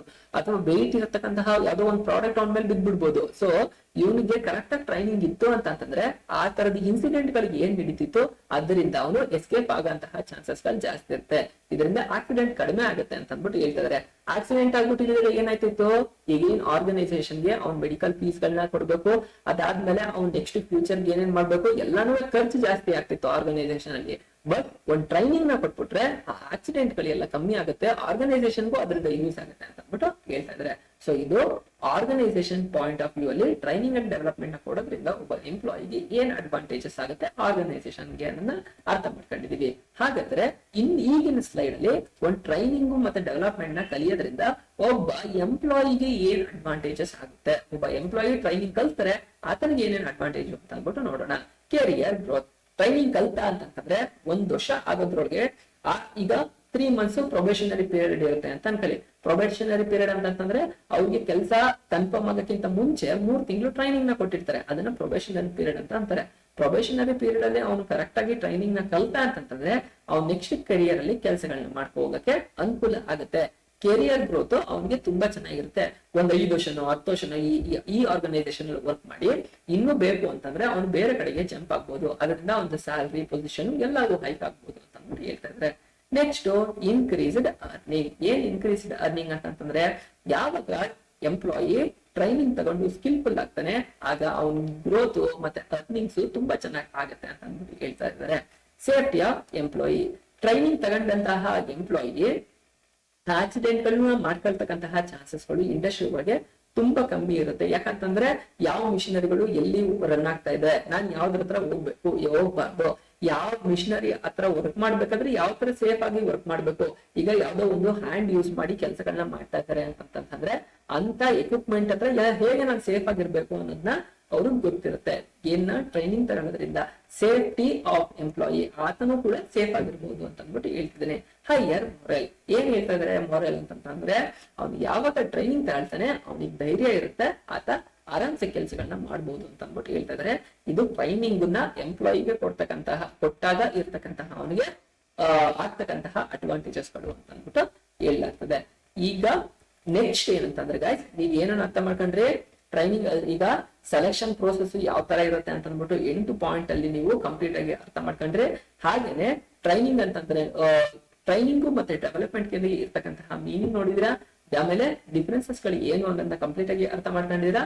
ಟ್ರೈನಿಂಗ್ ಇಂದ ಒಬ್ಬ ಆರ್ಗನೈಸೇಷನ್ ಗೆ ಯಾವ ಪಾಯಿಂಟ್ ಆಫ್ ವ್ಯೂ ಅಲ್ಲಿ ಏನ್ ಅಡ್ವಾಂಟೇಜಸ್ ಅಂತ ನೋಡಿದಿರಾ, ಹಾಗೆ ಎಂಪ್ಲಾಯ್ ಪಾಯಿಂಟ್ ಆಫ್ ವ್ಯೂ ಅಲ್ಲಿ ಏನ್ ಅಡ್ವಾಂಟೇಜಸ್ ಅಂತ ನೋಡಿದಿರಾ.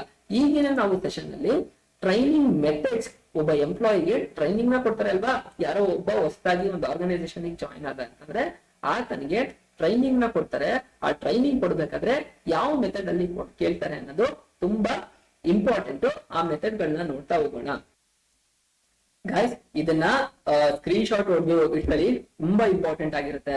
ಹಾಗಾದ್ರೆ ಟ್ರೈನಿಂಗ್ ಮೆಥಡ್ ಅಂತಂದ್ರೇನು, ಅದರಲ್ಲಿ ಬರ್ತಕ್ಕಂತಹ ಕ್ಲಾಸಿಫಿಕೇಶನ್ ಅನ್ನ ಕಂಪ್ಲೀಟ್ ಆಗಿ ಅರ್ಥ ಮಾಡ್ಕೊಳ್ತಾ ಹೋಗೋಣ. Training method. First training method ಅಂತಂದ್ರೆ ಏನು ಅಂತ ತಿಳ್ಕೊಳ್ಳೋಣ. ಟ್ರೈನಿಂಗ್ ಅಂತಂದ್ರೆ ಏನು ಅಂತ ತಿಳ್ಕೊಳ್ಳೋಣ.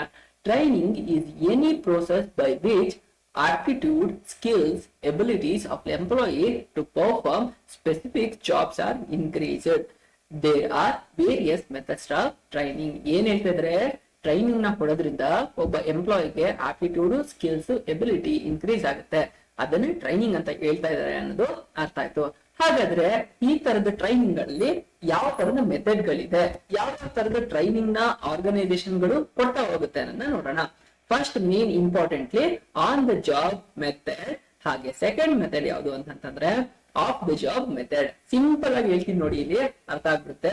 ಆನ್ ದ ಜಾಬ್ ಮೆಥಡ್ ಅಂತಂದ್ರೆ ಕೆಲಸಗಳನ್ನ ಮಾಡ್ತಾ ಇರ್ತದನ್ನ ನೋಡಿ ಕಲ್ತ್ಕೊಳ್ಳೋಂತಹದ್ನೇ ಆನ್ ದ ಜಾಬ್ ಮೆಥಡ್ ಅಂತ ಹೇಳ್ತಾರೆ. ಆಫ್ ದ ಜಾಬ್ ಮೆಥಡ್ ಅಂತಂದ್ರೆ ಒಂದು ಕ್ಲಾಸ್ ರೂಮ್ ಅಲ್ಲಿ ಕಲ್ತ್ಕೊಂಡು ಕುತ್ಕೊಂಡು ಇನ್ಸ್ಟ್ರಕ್ಷನ್ ಕೇಳಿ ನೆಕ್ಸ್ಟ್ ಪ್ರಾಕ್ಟೀಸ್ ಮಾಡ್ತಕ್ಕಂತಹದ್ನ ಕೆಲಸಗಳನ್ನ ಆಫ್ ದ ಜಾಬ್ ಮೆಥಡ್ ಅಂತ ಅಂದ್ಬಿಟ್ಟು ಕೇಳ್ತಾರೆ. ಇನ್ನು ಸಿಂಪಲ್ ಮತ್ತೆ ಲೇಮನ್ ವರ್ಡ್ ಅಲ್ಲಿ ಹೇಳ್ಬೇಕು ಅಂತಂದ್ಬಿಟ್ಟು ನಾನು ಹೇಳ್ತೀನಿ. ಆನ್ ದ ಜಾಬ್ ಅಂತಂದ್ರೆ ಕೆಲಸ ಯಾರು ಮಾಡ್ತಾ ಇರ್ತಾರೆ ಆ ಟೈಮಲ್ಲಿ ನೋಡಿ ಕಲ್ತ್ಕೊಂಡು ಅವ್ರಿಗೆ ಟ್ರೈನಿಂಗ್ ಕೊಡ್ತಕ್ಕಂಥದ್ದು.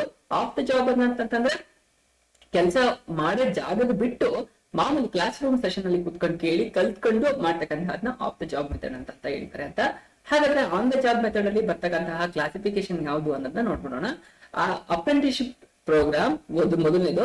ಇದ್ರದ್ದು ಪ್ರತಿಯೊಂದರದ್ದು ಕ್ಲಾಸಿಫಿಕೇಶನ್ ನಾನು ಎಕ್ಸ್ಪ್ಲೈನ್ ಮಾಡಿದಾಗ ನಿಮ್ಗೆ ಕಂಪ್ಲೀಟ್ ಆಗಿ ಅರ್ಥ ಆಗುತ್ತೆ. ನೆಕ್ಸ್ಟ್ ಮಾಡ್ತೀನಿ, ಜಸ್ಟ್ ಈಗ ಪಾಯಿಂಟ್ಸ್ ಗಳನ್ನ ಹೇಳ್ತಿದ್ದೀನಿ, ನೆಕ್ಸ್ಟ್ ನಿಮ್ಗೆ ಎಕ್ಸ್ಪ್ಲೈನ್ ಮಾಡಿದಾಗ ಕಂಪ್ಲೀಟ್ ಆಗಿ ಅರ್ಥ ಆಗುತ್ತೆ. ಅಪ್ರೆಂಟಿಸ್ಶಿಪ್ ಪ್ರೋಗ್ರಾಮ್ ಆಗಿರ್ಬೋದು, ಕೋಚಿಂಗ್ ಆಗಿರ್ಬೋದು, ಇಂಟರ್ನ್ಶಿಪ್ ನ ಕೊಡ್ತಕ್ಕಂತಹದ್ದಾಗಿರ್ಬೋದು, ಹಾಗೆ ಜಾಬ್ ರೊಟೇಷನ್ ನ ಮಾಡ್ತಕ್ಕಂತಹದ್ದು ಯಾವುದು ಆನ್ ದ ಜಾಬ್ ಮೆಥಡ್ ಅಲ್ಲಿ ಆಗ್ತಕ್ಕಂತಹ ಕ್ಲಾಸಿಫಿಕೇಶನ್ ಆಗಿದೆ ಅಂತ ಅಂದ್ಬಿಟ್ಟು ಹೇಳ್ತಾ ಇದ್ರೆ. ಟ್ರೈನಿಂಗ್ ಮೆಥಡ್ ಅಲ್ಲಿ ಎರಡಿದೆ, ಅದರಲ್ಲಿ ಒಂದು ಆನ್ ದ ಜಾಬ್ ಮೆಥಡ್, ಇನ್ನೊಂದು ಆಫ್ ದ ಜಾಬ್ ಮೆಥಡ್. ಹಾಗಾದ್ರೆ ಆಫ್ ದ ಜಾಬ್ ಮೆಥಡ್ ಅಲ್ಲಿ ಬರ್ತಕ್ಕಂತಹದ್ದು ಯಾವುದು, ಕಾನ್ಫರೆನ್ಸ್ ಬರುತ್ತೆ. ಫಸ್ಟ್ ಒಂದು ಕಾನ್ಫರೆನ್ಸ್, ಸೆಕೆಂಡ್ ಒಂದು ಫಿಲ್ಮ್ಸ್, ಮೂರನೇದು case study, fourth one computer modelling, fifth one visible training, ಹಾಗೆ sixth one programme instruction. Guys, on the job method ಅಲ್ಲಿ ನಿಮ್ಗೆ 4 ಟೈಪ್ ಬರುತ್ತೆ. ಆಫ್ ದ ಜಾಬ್ ಮೆಥಡ್ ಅಲ್ಲಿ ನಿಮ್ಗೆ 6 ಟೈಪ್ ಗಳು ಬರ್ತಾ ಹೋಗುತ್ತೆ. ಪ್ರತಿಯೊಂದು ಕಾನ್ಸೆಪ್ಟ್ ಏನೇನನ್ನ ಹೇಳುತ್ತೆ ಅಂತ ಎಲಾಬ್ರೇಟ್ ಆಗಿ ಅರ್ಥ ಮಾಡ್ಕೊಳ್ತಾ ಹೋಗೋಣ. First on the job method ಅಂತ ಜಾಬ್ ಮೆಥಡ್ ಏನಿದೆಯಲ್ಲ, ಆ on the job training method ಅಲ್ಲಿ ಇರ್ತಕ್ಕಂತಹ ಫಸ್ಟ್ 4 ಯಾವ್ಯಾವ್ದಿದೆ ಅನ್ನೋದನ್ನ ಕಂಪ್ಲೀಟ್ ಆಗಿ ಅರ್ಥ ಮಾಡ್ಕೊಳ್ಳೋಣ. ಫಸ್ಟ್ ಯಾವುದು, ಅಪ್ರೆಂಟಿಸ್ಶಿಪ್ ಪ್ರೋಗ್ರಾಮ್. ಏನು ಅಪ್ರೆಂಟಿಸ್ಶಿಪ್ ಪ್ರೋಗ್ರಾಮ್ ಅಂತಂದ್ರೆ, apprenticeship programme places the trainees under the guidance of well trained person. Guys, ಇದು ತುಂಬಾ important. Guidance of well trained ಏನ್ ಹೇಳ್ತಾರೆ, ಪರ್ಸನಲ್. ಏನ್ ಹೇಳ್ತಾ ಇದಾರೆ, ಒಂದು ಯಾರು ಪ್ಲಂಬಿಂಗ್ ಕೆಲಸ ಆಗಿರ್ಬೋದು ಅಥವಾ ಮೆಕ್ಯಾನಿಕಲ್ ಕೆಲಸ ಆಗಿರ್ಬೋದು, ಅವ್ರನ್ನ ಏನ್ ಮಾಡ್ತಾರೆ, ಒಬ್ಬ ವೆಲ್ ಕರೆಕ್ಟ್ ಆಗಿ ಕ್ಲೀನ್ ಆಗಿ ಯಾರು ಎಕ್ಸ್ಪೀರಿಯನ್ಸ್ಡ್ ಆಗಿರ್ತಾರಲ್ಲ ಅವ್ರ ಹತ್ರಕ್ಕೆ ಕಳಿಸ್ಕೊಡ್ತಾರೆ. ಅವರು ಕೆಲಸಗಳನ್ನ ಇವ್ರಿಗೆ ಹೇಳ್ಕೊಡ್ತಾರೆ. ವೆಲ್ ಟ್ರೈನಡ್ ಪರ್ಸನ್, ಅವರು ಫುಲ್ ಪರ್ಸೋನಲ್ ಅಂತಂದ್ರೆ ಈಗಾಗಲೇ ತುಂಬಾ ಚೆನ್ನಾಗಿ ಕೆಲಸಗಳನ್ನ ಮಾಡಿ ಅಭ್ಯಾಸ ಇರ್ತಕ್ಕಂತಹದ್ದವರು. ಅವ್ರ ಅಂಡರ್ ಅಲ್ಲಿ ಈ ಹುಡುಗರನ್ನ ಸ್ಟೂಡೆಂಟ್ಸ್ ಗಳನ್ನ ಕಳಿಸ್ಕೊಡ್ತಾರೆ. ಆ ಅಪ್ರೆಂಟಿಸ್ಶಿಪ್ ಟೈಮ್ ಅಲ್ಲಿ ಅವ್ರು ಬೇಕಾದಂತಹ ಸ್ಕಿಲ್ಸ್ ಗಳನ್ನೆಲ್ಲ ಕಲಿತಾ ಹೋಗ್ತಾರೆ. These programme are design to obtain skill and knowledge of higher level. ಇದನ್ನ ಯಾಕೆ ಮಾಡ್ತಾರೆ ಅಂತಂದ್ರೆ, ಯಾರು ಅವ್ರ ಅಂಡರ್ ಅಲ್ಲಿ ಕೆಲಸ ಮಾಡ್ತಿದಾರೆ ಅವ್ರಿಗೆ ಸ್ಕಿಲ್ಸ್ ಬರ್ಬೇಕು, ಟ್ರೈನಿಂಗ್ ಆಗ್ಬೇಕು ಅಂತ ಅಂದ್ಬಿಟ್ಟು, ನಾಲೆಡ್ಜ್ ಗೇನ್ ಆಗ್ಬೇಕು ಅಂತ ಅಂದ್ಬಿಟ್ಟು ಮಾಡ್ತಾರೆ. This type of training is commonly used in train of employees like electricians, plumbers, iron workers R carpenter who required higher level of skills.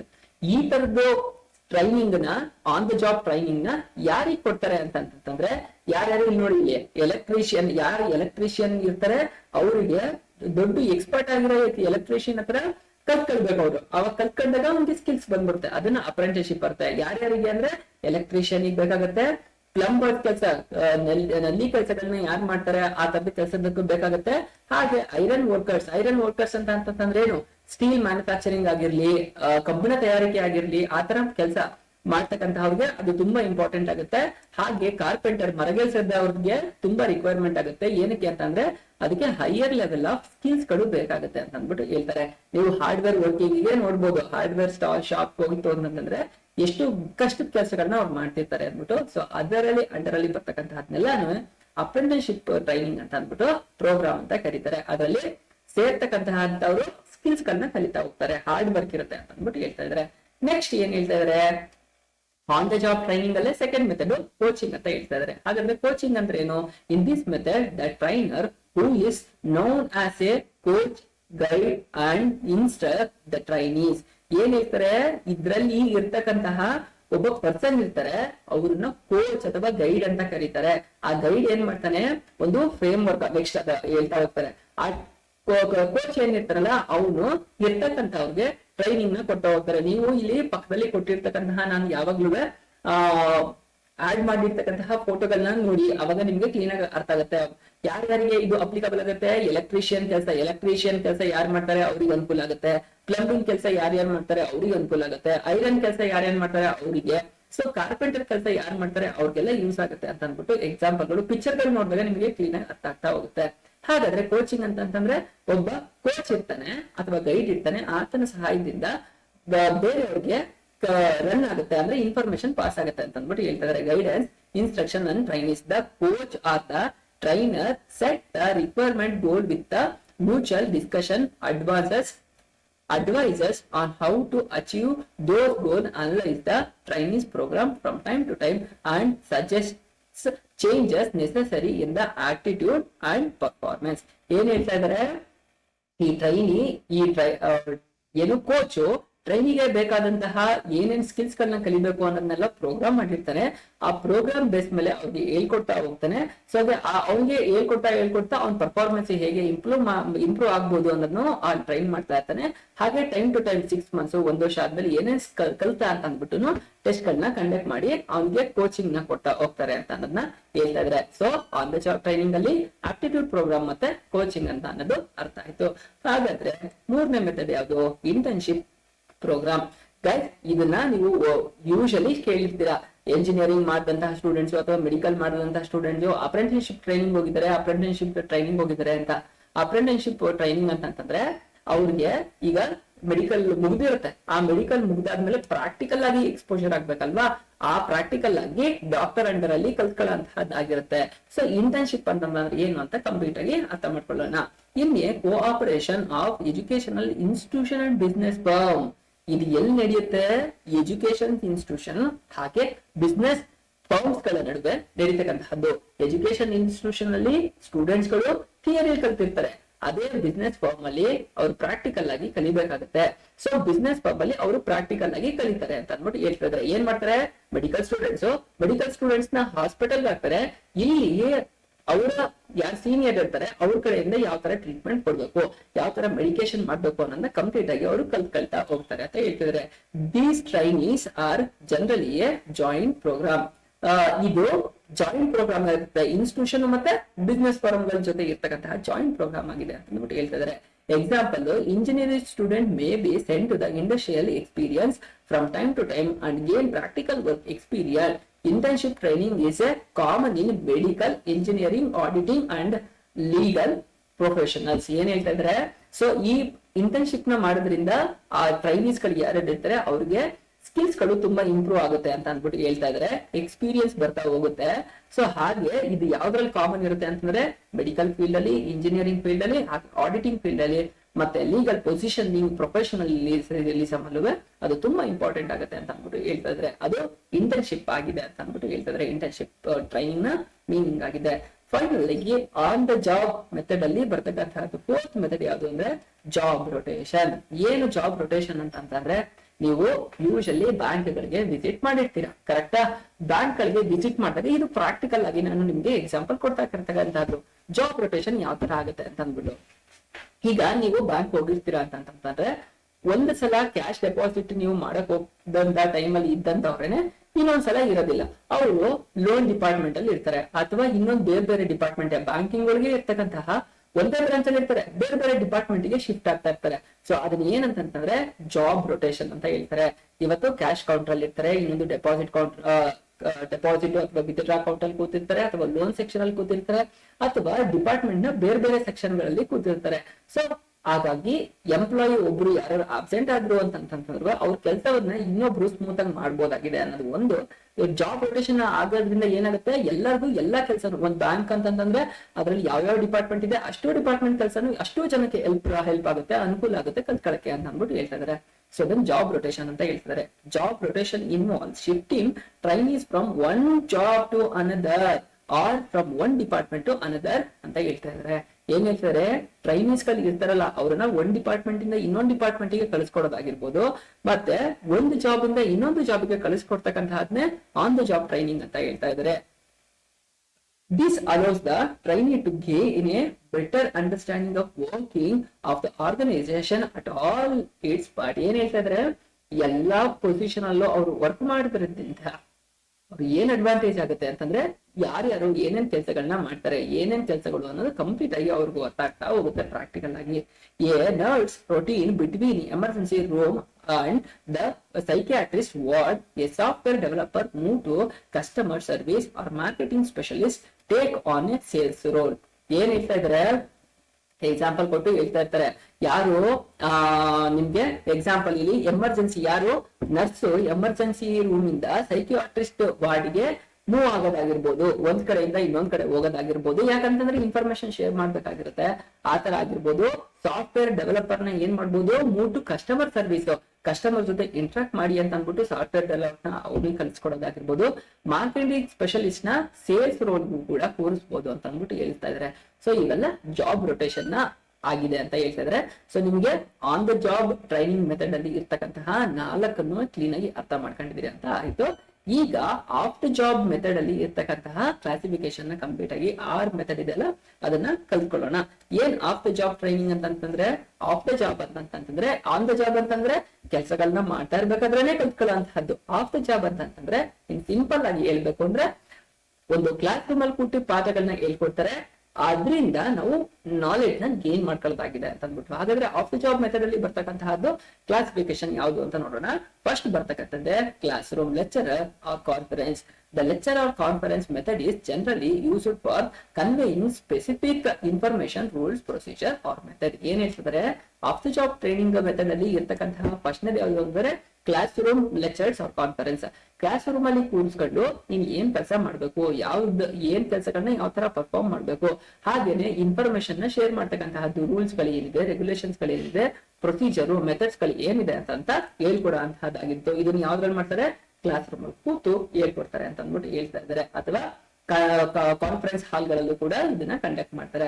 Second method ಯಾವುದು ಅಂತಂದ್ರೆ ಆಫ್ ದ ಜಾಬ್ ಟ್ರೈನಿಂಗ್ ಅಲ್ಲಿ films apply information and show the definite display of skills that are not easily represented by other techniques. The use of film together with conference discussion is a very effective method in the most cases. ಏನ್ ಹೇಳ್ತಾ ಇದ್ರೆ, ಒಂದು ಜಾಬ್ಗೆ ಸಂಬಂಧಪಟ್ಟಂಗೆ ಅದಕ್ಕಿರ್ತಕ್ಕಂತಹ ಡಾಕ್ಯುಮೆಂಟ್ರಿಗಳನ್ನ ಆಗಿರ್ಬೋದು, ಅದನ್ನ ಟ್ರೈನಿಂಗ್ಸ್ಗೆ ತೋರಿಸಬಹುದಾಗಿದೆ. ಮೂವಿಗಳನ್ನ ತೋರಿಸಿದಾಗ ಯಾವ ತರ ವರ್ಕ್ ಮಾಡೋದು ಅನ್ನೋದನ್ನ ಕಂಪ್ಲೀಟ್ ಆಗಿ ಪಿಕ್ಚರ್ ರೆಕಾರ್ಡಿಂಗ್ ನ ತೋರಿಸಿದಾಗ ಅವ್ರಿಗೆ ಒಂದು ಐಡಿಯಾ ಸಿಗುತ್ತೆ. ಈ ಫಿಲ್ಮ್ ಗಳನ್ನ ಎಲ್ಲಿ ತೋರಿಸ್ತಾರೆ ಅಂತಂದ್ರೆ, ಈ ಕ್ಲಾಸ್ ರೂಮ್ ಲೆಕ್ಚರ್ ಮಾಡ್ಬೇಕಾದ್ರೆ, ಕಾನ್ಫರೆನ್ಸ್ ಮಾಡ್ಬೇಕಾದ್ರೇನೆ ಆ ವಿಡಿಯೋಗಳನ್ನ ತೋರಿಸಿದ್ರು ಅಂತಂದ್ರೆ ಟ್ರೈನಿಂಗ್ಸ್ ಗಳಿಗೆ ತುಂಬಾ ಚೆನ್ನಾಗಿ ಹೆಲ್ಪ್ ಆಗುತ್ತೆ ಅಂತ ಅಂದ್ಬಿಟ್ಟು ಹೇಳ್ತಾ ಇದಾರೆ. ಆಫ್ ದ ಜಾಬ್ ಮೆಥಡ್ ಅಲ್ಲಿ 2 ಮೆಥಡ್ ನಿಮ್ಗೆ ಗೊತ್ತಾಯ್ತು. ಹಾಗಾದ್ರೆ ಮೂರನೇದು ಯಾವ್ದು, ಕೇಸ್ ಸ್ಟಡಿ ಅಂತ ಅಂದ್ಬಿಟ್ಟು ಹೇಳ್ತಾ ಇದಾರೆ. ಏನ್ ಕೇಸ್ ಸ್ಟಡಿ ಅಂತಂದ್ರೆ, case studies are actual experience based by the organisation. ಹೇಳ್ತಾ ಇದ್ರೆ ನೋಡಿ, ಇಲ್ಲಿ ಕೇಸ್ ಸ್ಟಡಿ ಅಂತಂದ್ರೆ ನಿಜವಾಗ್ಲೂ ಒಂದು ಆರ್ಗನೈಸೇಷನ್ ಏನೋ ಒಂದು ಪ್ರಾಬ್ಲಮ್ ನ ಫೇಸ್ ಮಾಡ್ತಾ ಇದೆ. ಸೊ ಆ ಪ್ರಾಬ್ಲಮ್ ಏನ್ ಫೇಸ್ ಮಾಡ್ತಿದೆಯಲ್ಲ ಅದನ್ನ ಡೀಲ್ ಮಾಡೋದನ್ನೇ ಅಂದ್ರೆ, ಈಗ ಒಂದು ಎಕನಾಮಿಕ್ ರಿಲೇಟೆಡ್ ಏನೋ ಒಂದು ಚಾಲೆಂಜಸ್ ಗಳು ಬಂತು ಅಂತಂದ್ರೆ, ಅದು ಚೇಂಜಸ್ ಆಯ್ತು, ಕರೆಕ್ಟಾ, ಎಕನಾಮಿಕಲಿ ಏನೋ ಒಂದು ಚೇಂಜ್ ಆಯ್ತು, ಏನು ಇಂಪ್ಲಿಮೆಂಟೇಷನ್ ಗೌರ್ಮೆಂಟ್ ಇಂದಾನೆ ಯಾವ್ದೋ ಒಂದು ರೂಲ್ಸ್ ರೆಗ್ಯುಲೇಷನ್ ಹೊಸದಾಗಿ ಬಂದ್ಬಿಡ್ಬೋದು. ಸೊ ಅದಕ್ಕೆ ಈ ಬಿಸ್ನೆಸ್ ಯಾವ ತರ ರೆಪ್ರೆಸೆಂಟ್ ರೆಸ್ಪಾನ್ಸ್ ಮಾಡ್ಬೇಕಾಗತ್ತೆ, ಯಾವ ತರ ರಿಪ್ಲೈ ಕೊಡ್ಬೇಕಾಗತ್ತೆ ಅಂತ ಮಾಡ್ಬೇಕಾಗತ್ತೆ. ನಿಜವಾಗ್ಲೂ ಒಂದು ಬಿಸ್ನೆಸ್ ಆ ಸಿಚುವೇಶನ್ ಅಲ್ಲಿ ಫೇಸ್ ಮಾಡ್ತಿರ್ತಕ್ಕಂತಹ ಚಾಲೆಂಜಸ್ ಗಳನ್ನ ಏನ್ ಮಾಡುತ್ತೆ ಅಂತಂದ್ರೆ ಟ್ರೈನಿಂಗ್ಸ್ ಗಳಿಗೆ ಕೊಡುತ್ತೆ ಆ ಕೇಸ್ ನ. ಸೊ ಆ ಕೇಸ್ ನಾವು ಕೊಟ್ಟಾಗ, ಪ್ರಾಕ್ಟಿಕಲ್ ಚಾಲೆಂಜ್ ಅಲ್ಲಿ ಇರ್ತಕ್ಕಂತಹ ಕೇಸ್ ನಾವು ಕೊಟ್ಟಾಗ ಕೆಲವ್ರಿಗೆ ಐಡಿಯಾ, ಅವರು ಟೆಕ್ನಿಕಲ್ ನ ಯೂಸ್ ಮಾಡಿ ಆ ಕೇಸ್ ಸ್ಟಡಿನ ಅವರು ಬಿಡಿಸಬಹುದಾಗಿದೆ, ಈಸಿಯಾಗಿ ರಿಸಾಲ್ವ್ ಮಾಡಬಹುದಾಗಿದೆ ಅಂತ ಹೇಳ್ತಿದ್ದಾರೆ. Case study is nothing but ಇರ್ತಕ್ಕಂತಹ ಪ್ರಾಕ್ಟಿಕಲ್ ಚಾಲೆಂಜ್ ನ ಅವ್ರಿಗೆ ಕೊಟ್ಟು ಅವ್ರಿಗೆ ಆನ್ಸರ್ ನ ತಿಳಿಸ್ತಕ್ಕಂತಹದ್ದಾಗಿರುತ್ತೆ ಅಂತ ಅಂದ್ಬಿಟ್ಟು ಹೇಳ್ತಾರೆ. ನೋಡಿ, ಇಲ್ಲಿ actual experience based by the organisation, the display the events that are managers have faced in real life. The trainees study these cases, analyze them sincerely to find out the problems and their causes, come up with the possible solution, selected the best solution at the least, implement it. ಏನ್ ಹೇಳ್ತಾ ಇದ್ರೆ, ಒಂದು challenges ಯಾವ್ದು face ಮಾಡ್ತಾ ಇದ್ದ business ಅಂತಂದ್ರೆ ಅಂತ real challenges ನೇ ಟ್ರೈನಿಂಗ್ಸ್ ಗಳಿಗೂ ಕೊಡ್ತಾರೆ. ಅವರು ಟೆಕ್ನಿಕ್ಗಳು ಅವ್ರ ಮೆಥಡ್ ನ ಯೂಸ್ ಮಾಡಿ ಅದನ್ನ ರಿಸಾಲ್ವ್ ಮಾಡಕ್ಕೆ ಅವ್ರು 2-3 ಮೆಥಡ್ ಅಲ್ಲಿ ಈ ತರ ಸಾಲ್ವ್ ಮಾಡ್ಬೋದು ಅಂತ ಅನ್ಬಿಟ್ಟು ಅನ್ಕೊಂಡಿರ್ತಾರೆ. ಸೊ ಅದ್ರಲ್ಲಿ ದಿ ಬೆಸ್ಟ್ ಯಾವ್ದಿದೆ ಅದನ್ನ ಇಂಪ್ಲಿಮೆಂಟ್ ಮಾಡ್ಕೊಂಡು ಇರ್ತಕ್ಕಂತಹ ಚಾಲೆಂಜಸ್ ಗಳನ್ನ ಕ್ಲೋಸ್ ಮಾಡ್ತಕ್ಕಂಥದ್ನೇ ಕೇಸ್ ಸ್ಟಡಿ ಅಂತ ಹೇಳ್ತಾರೆ ಅಂತ ಅಂದ್ಬಿಟ್ಟು ಅರ್ಥ ಆಯ್ತು. ಹಾಗಾದ್ರೆ 4ನೇ ಮೆಥಡ್ ಯಾವ್ದು ಅಂದ್ರೆ ಕಂಪ್ಯೂಟರ್ ಮಾಡೆಲಿಂಗ್. ಏನ್ ಕಂಪ್ಯೂಟರ್ ಮಾಡೆಲಿಂಗ್ ಅಂತಂದ್ರೆ it encourages the work environment by developing a computer program that copies a few of the details of the job and enable learning to take place securely. ಏನ್ ಹೇಳ್ತಾ ಇದ್ದಾರೆ, ಈಗ ಇಲ್ಲಿ ನೀವು US ಆರ್ಮಿನ air force ನ ನೋಡಿರ್ಬೋದು. US air force ಏನ್ ಮಾಡ್ತಾ ಗೊತ್ತಾ, ಈಗ ಒಬ್ರು ಎಕ್ಸಾಂಪಲ್ ಕೊಟ್ಟೆ, ಡೈರೆಕ್ಟ್ ಆಗಿ ಎಕ್ಸಾಂಪಲ್ ಕೊಟ್ಟೆ ಹೇಳ್ತೀನಿ ನೋಡಿ. ಇಲ್ಲಿ ಈ ಟೆಕ್ನಿಕ್ ಅಮೆರಿಕಾದಲ್ಲಿ ತುಂಬಾ ಇಂಪ್ಲಿಮೆಂಟೇಶನ್ ಆಗಿದೆ. ಈಗ ಏನಾಗುತ್ತೆ, ಈಗ ಒಬ್ರು ಏನೋ ಏವಿಯೇಷನ್ ಇಂಜಿನಿಯರಿಂಗ್ ನ ಮುಗಿಸಿ ಅಥವಾ ಪೈಲಟ್ ಯಾರು ಕೋರ್ಸ್ ಗಳನ್ನ ಕಂಪ್ಲೀಟ್ ಮಾಡಿದ್ದಾರೆ, ಅವರು ಪೈಲಟ್ ಆಗಿ ಅವರು ಟ್ರೈನ್ ಅಪ್ ಆಗ್ಬೇಕು ಅಂತಂದ್ರೆ ಫ್ಲೈಟ್ ಅಲ್ಲಿ ನಿಜವಾಗ್ಲೂ ಹೋದಾಗ್ಲೇ ತಾನೇ ಅವ್ರಿಗೆ ಗೊತ್ತಾಗಂತಹದ್ದು. ಆ ತರ ಹೋಗ್ಬೇಕು ಅಂತಂದಾಗ ಈಗ ಎಕ್ಸ್ಪೀರಿಯನ್ಸ್ ಇರೋರು ಒಬ್ರು ಪೈಲಟ್ ಓಡಿಸ್ತಾ ಇರ್ತಾರೆ. ಅವ್ರ ಹತ್ರ ಇವ್ರಿಗೆ ಏನು ಗೊತ್ತಿದ್ದೇ ಅವ್ರು ಕುತ್ಕೊಂಡಾಗ ಇವ್ರಿಗೆ ಥಿಯರಿ ಇಷ್ಟ ದಿನ ಕಲ್ತಿರ್ತಾರೆ, ಆದ್ರೆ ಪ್ರಾಕ್ಟಿಕಲ್ ಏನಾದ್ರು ನಾಲೆಡ್ಜ್ ಇರೋದ್ರೆ ಪ್ರಾಕ್ಟಿಕಲ್ ಆಗಿ ಗೊತ್ತಿರೋದಿಲ್ಲ. ಪ್ರಾಕ್ಟಿಕಲ್ ಗೊತ್ತಾಗ್ಬೇಕು ಅಂತಂತಂದ್ರೆ ಅವ್ರು ಏನ್ ಮಾಡ್ಬೇಕು, ಅವ್ರ ಹತ್ರ ಕೂತ ಕಲ್ತ್ಕೊಳ್ಬೇಕಾಗತ್ತೆ. ಸೊ ಇಲ್ಲಿ ಏನ್ ಮಾಡ್ತಾರೆ ಅಂತಂತಂದ್ರೆ ಕಂಪ್ಯೂಟರ್ ಮಾಡೆಲಿಂಗ್ ನ ಕೊಡ್ತಾರೆ. ಅವ್ರಿಗೆ ಏನ್ ಮಾಡ್ತಾರೆ ಅಂತಂದ್ರೆ, ನೀವು ಒಂದು ಯೂಟ್ಯೂಬ್ ಅಲ್ಲಿ ಏನ್ ಮಾಡಿ ಚೆಕ್ ಮಾಡಿ ಅಂತಂತಂದ್ರೆ ಅಮೆರಿಕನ್ ಏರ್ ಫೋರ್ಸ್ ಟ್ರೈನಿಂಗ್ ಅಂತ ಅಂದ್ಬಿಟ್ಟು ಸುಮ್ನೆ ಒಂದು ಟೈಪ್ ಮಾಡಿ ನೋಡಿ. ಅವ್ರಿಗೆ ಕಂಪ್ಯೂಟರ್ ಅಂದ್ರೆ ಒಂದು ಸಿಸ್ಟಮ್ ಮುಂದೆ ಕೂತು ಅವ್ರಿಗೆ ಐಸ್ಗೆ ಕಂಪ್ಲೀಟ್ ಆಗಿ ಒಂದು ಎಕ್ವಿಪ್ಮೆಂಟ್ ನ ಹಾಕಿ ತೋರಿಸಿರ್ತಾರೆ. ಅವರು ಫ್ಲೈಟ್ ಒಳಗೆ ಕೂತಂಗೆ ಎಕ್ಸ್ಪೀರಿಯನ್ಸ್ ಆಗ್ಬೇಕು, ಅದು ಹೇಗ್ ಶೇಕ್ ಆಗುತ್ತೆ, ಅವರು ಹ್ಯಾಂಡ್ಲಿಂಗ್ ನ ಹೇಗ್ ಮಾಡ್ಬೇಕಾಗತ್ತೆ. ಅಂದ್ರೆ ಅದರಿಂದ ಏನ್ ಅಡ್ವಾಂಟೇಜ್ ಆಯ್ತು, ಈಗ ಪ್ರಾಕ್ಟಿಕಲ್ ಹೋಗಿ ಅಲ್ಲಿ ಏನಾದ್ರು ಆಕ್ಸಿಡೆಂಟ್ ಆಗ್ತಕ್ಕಂತಹ ಚಾನ್ಸಸ್ ಜಾಸ್ತಿ ಇತ್ತು.